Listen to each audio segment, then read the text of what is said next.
was of some of his literary works.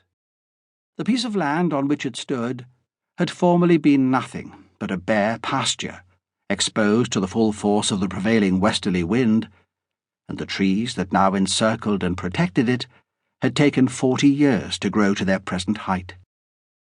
Inspecting the garden always gave him considerable satisfaction, and he strolled here and there, occasionally turning his head to follow the progress of the dog or to listen to the song of some bird. The lawns were thick with freshly fallen leaves. After a time, he retired indoors, leaving his stick in a corner of the porch and hanging his hat on a wooden peg. The house was too far from the town to be supplied with electricity, and all artificial light came from oil lamps. One such had been lit in the dining room, where the old man ate breakfast in the company of his wife, Florence. He had married her a decade earlier, his first wife having died unexpectedly.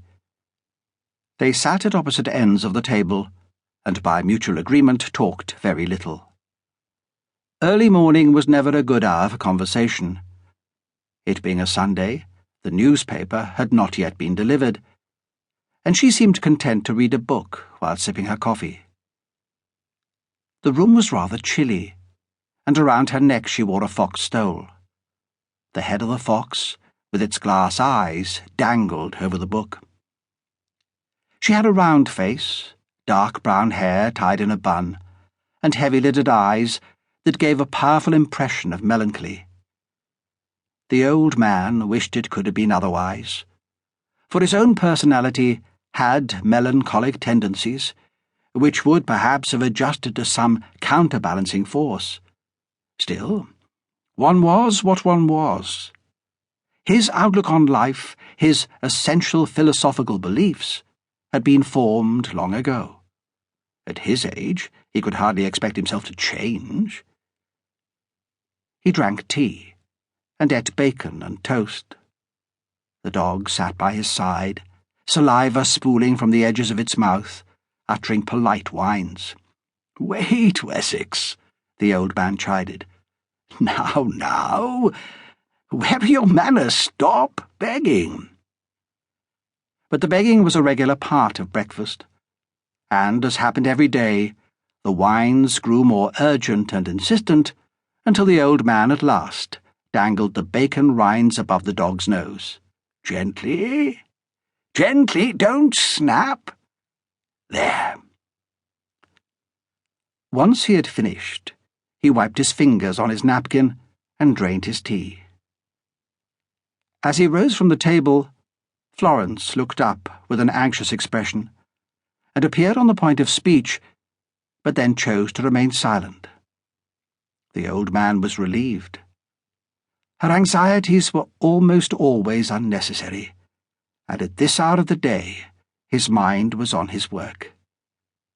But out of kindness he felt obliged to say something. "How are the hens laying?" he asked.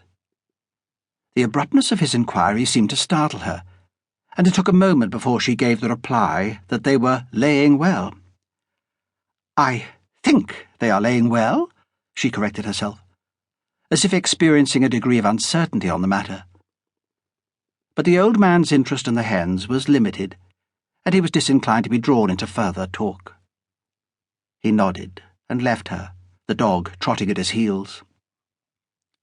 Adjacent to the dining room lay the hall. It was simply furnished.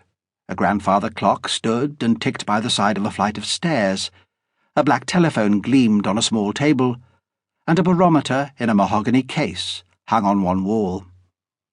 The old man went up the stairs, turned right along a short corridor, and entered the study, which was his daily refuge, even on Sundays. Wrapping a woolen shawl around his shoulders, he settled at his desk, while the dog curled up on a rug. The observance of an unvarying routine was one that the old man valued highly, and that, he believed, contributed in large measure to his productivity as a writer. For many years he began each day with a walk around the garden, in the belief that the fresh air invigorated his brain.